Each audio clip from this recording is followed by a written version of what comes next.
सभी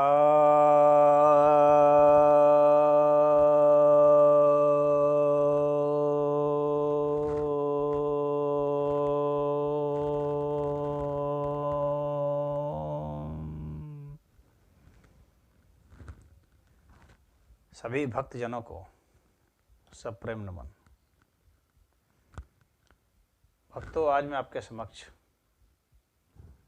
श्रीमद् भगवद गीता के 10वें अध्याय के 7वें श्लोक पर प्रवचन सुनाने जा रहा हूँ।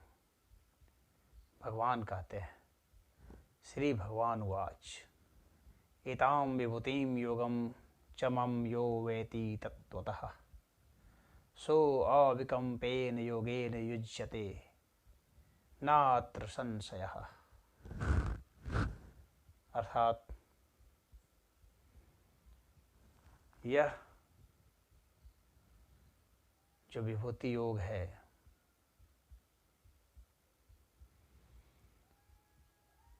यह मुझसे ही है। इस बात को जो मनुष्य तत्व से जानता है, वह अविचलित होने वाले इस योग में दृढ़ हो जाता है, उसके साथ युक्त हो जाता है। इसमें कोई भी संशय नहीं है। यहाँ पर भगवान ने स्पष्ट रूप से विभूति योग शब्द का प्रयोग किया है। विभूति का अर्थ हो गया भगवान का ऐश्वर्य, जो उनकी शक्तियाँ हैं, जो उनकी विलक्षणता है, वह एक एक अणु परमाणु, एक एक कीट पतंगे, वनस्पतियाँ, सूरज, चांद, तारे, वृक्ष, मनुष्य, सभी प्राणियों में, सभी तत्वों में विलक्षणता उसकी दिखती है। हर प्राणी, हर तत्व विलक्षण मालूम पड़ता है। ये ही परमात्मा की विभूति है। कोई न हीन है, न कोई दीन है, न कोई बड़ा है, न कोई छोटा है। बड़ा का अर्थ यहाँ महत्व से है, साइज से नहीं है। तो भगवान ही सब रूप हुए हैं, तो कोई कैसा भी रूप वाला है, वह उतना ही महत्वपूर्ण है। महत्ता उसकी कहीं पर कम नहीं है, कहीं छोटी नहीं है। यह हमें समझना पड़ेगा। हम पक्षपात, विभूति का कुछ लोग ऐसा अर्थ सोच रहे हैं कि विभूति मतलब कोई बहुत महान विलक्षण चीज जो कि अन्य जो हैं वे विलक्षण नहीं। कुछ लोग ऐसी व्याख्या करते हैं, लेकिन ऐसा अर्थ नहीं है। विभूति का मतलब हर तत्व विलक्षण है, हर तत्व परमात्मा की विभूति है, और कहीं पर किसी के साथ कोई अन्याय नहीं है। किसी को गौण और किसी को प्रमुख नहीं बनाया गया है। हर कोई अपनी अपनी भूमिका में प्रमुख ही है, इसीलिए सबकी अलग अलग भूमिका भी है। अब कोई उस भूमिका को प्रमुख मान ले या गौण मान ले अपनी तरफ से, तो वह बात दिगर है। परंतु ईश्वर की तरफ से तो हर चीज उतनी ही विलक्षण है और उतनी ही महत्वपूर्ण है। जिसे हम छोटी घटना कहते हैं, वह भी उतनी ही बड़ी घटना है जितनी कि हम जिसे बड़ी घटना कहते हैं। बड़ी घटना भी उतनी ही महत्वपूर्ण है और छोटी घटना भी उतनी महत्वपूर्ण है, क्योंकि ये सभी विभूतियां ही हैं। अब उनमें से कुछ विभूतियों को चुन लिया गया है उदाहरण के लिए, समझाने के लिए, ताकि हमारी समझ की दृष्टि जो है, जो अभी नहीं विकसित हो पाई है, वह कुछ समझ ले, उस विकसित हो जाए। जब हम उस बड़े को, और जो ज़्यादा बेहतर ढंग से हमें दिखता है या समझ में बात आती है, उसको जब व्याख्यायित कर दिया जाता है, तो हम छोटी छोटी चीज़ों को भी समझ लेते हैं। बात इतनी है। परंतु ऐसा नहीं है कि जो छोटी चीज़ें हैं वे कम महत्वपूर्ण हैं या वे विलक्षण नहीं है।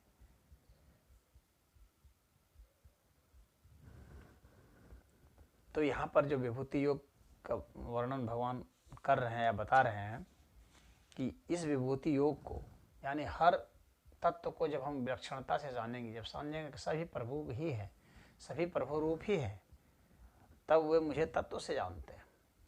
वही व्यक्ति तत्वज्ञ है जो परमात्मा को सब तरफ देखता है, सब में देखता है और सबको देखता है। वो जानता है कि सब में प्रभु हैं और यह जानता है कि सब प्रभु है। वह जानता है सब जगह प्रभु है। वह जानता है जगह भी प्रभु है।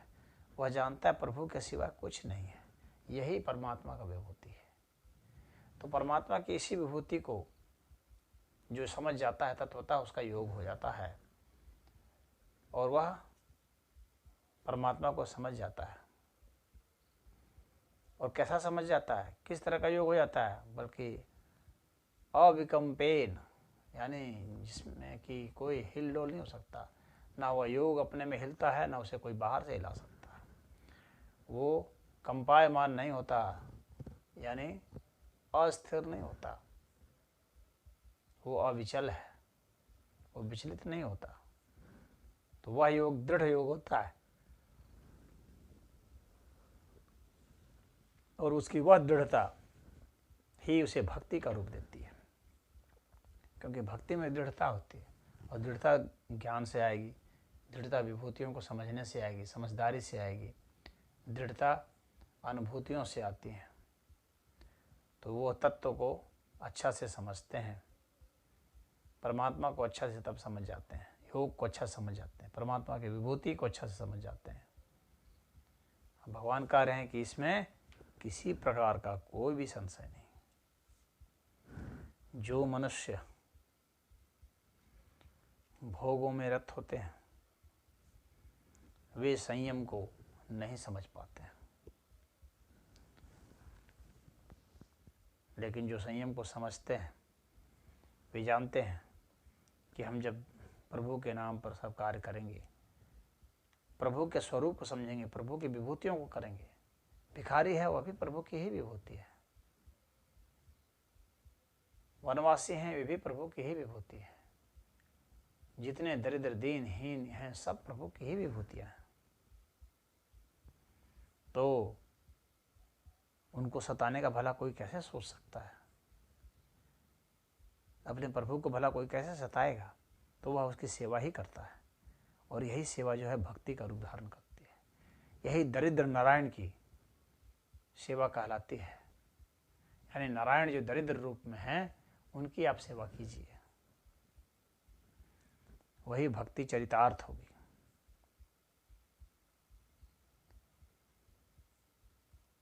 और स्वयं के सुख भोग के चक्कर में जो पड़ते हैं और दूसरों को कष्ट देते हैं, उस संदर्भ में तो वे ही लोग पाप कर्म के भागी हैं। वे विभूतियों को नहीं समझते और फिर ऐसे लोग ही भाव सागर के कूप में पड़ते हैं। जो दूसरों पर शासन करना चाहते हैं, स्वयं पर शासन नहीं करते, स्वयं पर संयम नहीं करते, दूसरे पर शासन करना चाहते हैं जोर जबरदस्ती से, वे लोग पाप कर्म करते हैं। वे लोग परमात्मा की उन विभूतियों का आदर नहीं करते हैं, उनका अत्याचार करते हैं और इस वजह से ही ऐसे लोग कर्म के बंधन में फंस जाते हैं। ऐसे लोग को 10 तरह के जो रोग होते हैं वो ऐसे लोग होते हैं जो दूसरों पर शासन करने की जिद करते हैं, दूसरों को अपमानित प्रताड़ित करते हैं, वे स्वयं अपमानित होते हैं। उनको ही सांप बिच्छू डंक मारते हैं, उन्हें ही लेप्रोसी हो जाती है, कोढ़ हो जाता है। हमारे कर्मों का हमारे रोग से बहुत संबंध है। इस विषय पर कभी मैं कोई एक वीडियो बनाऊंगा अलग से। फिलहाल इसमें मैं यही बतलाना चाह रहा हूँ कि परमात्मा सभी रूपों में है और भक्ति का अर्थ है इन सभी रूपों का न सिर्फ आदर करें, न सिर्फ सम्मान करें, बल्कि श्रद्धापूर्वक उनका पूजन करें, उनका वंदन करें, अभिनंदन करें और उनकी सेवा करें। और यदि हम ऐसा करते हैं तो हमारी भक्ति दृढ़ हो जाती है, हमारी अनन्य भक्ति होती है। क्योंकि प्रभु का सिवा फिर हमें कुछ दिखता ही नहीं है। ये पदार्थ भी प्रभु हैं, ये जीव जंतु पशु पक्षी सब प्रभु रूप ही है। प्रभु ही भिन्न भिन्न रूप बना करके कौतूहल कर रहे हैं, लीला कर रहे हैं। ऐसा जब हम समझेंगे तो हमारी भक्ति दृढ़ होगी। तब हमें कोई किसी प्रकार का कोई संशय नहीं होगा। कहते नात्र संशय, ऐसे को कोई संशय नहीं होता।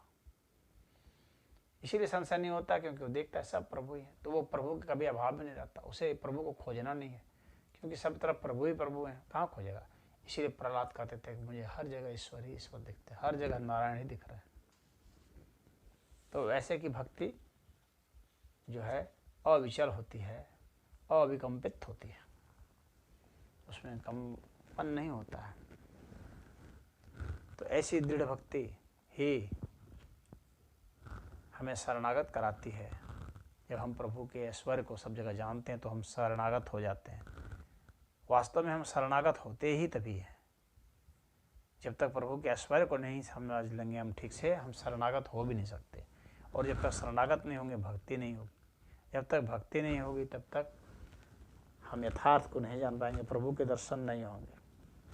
न प्रभु के योग को समझेंगे, न प्रभु को समझेंगे।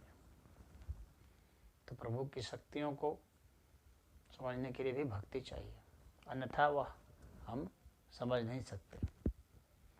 तो यहाँ पर परमात्मा यही बतलाना चाह रहे हैं, यह श्लोक यही हमें बताना चाह रहा है। तो भगवान तो जितने जितने लोक परलोक सब बताए गए हैं सब प्रभु की ही विभूतियाँ हैं। जितने देवी देवता हैं सब प्रभु की ही विभूतियाँ हैं। जितने ऋषि महर्षि हैं सब प्रभु के ही हैं। ब्रह्मा विष्णु महेश ये सब हैं, ये सब प्रभु की ही विभूतियाँ हैं। तो भिन्न भिन्न लोक परलोक जितने हैं सब प्रभु की विभूतियाँ। सारे पूरा ब्रह्मांड, पूरा अणु वर्ग जितना है सब प्रभु की विभूति है। भगवान कृष्ण सबके आदि पिता है। तो वे स्वयं नारायण कहते हैं कि मुझे वही व्यक्ति समझ सकता है जो मेरी विभूतियों को समझता है। यही विभूति योग का यहाँ पर अर्थ है। ओम हरि।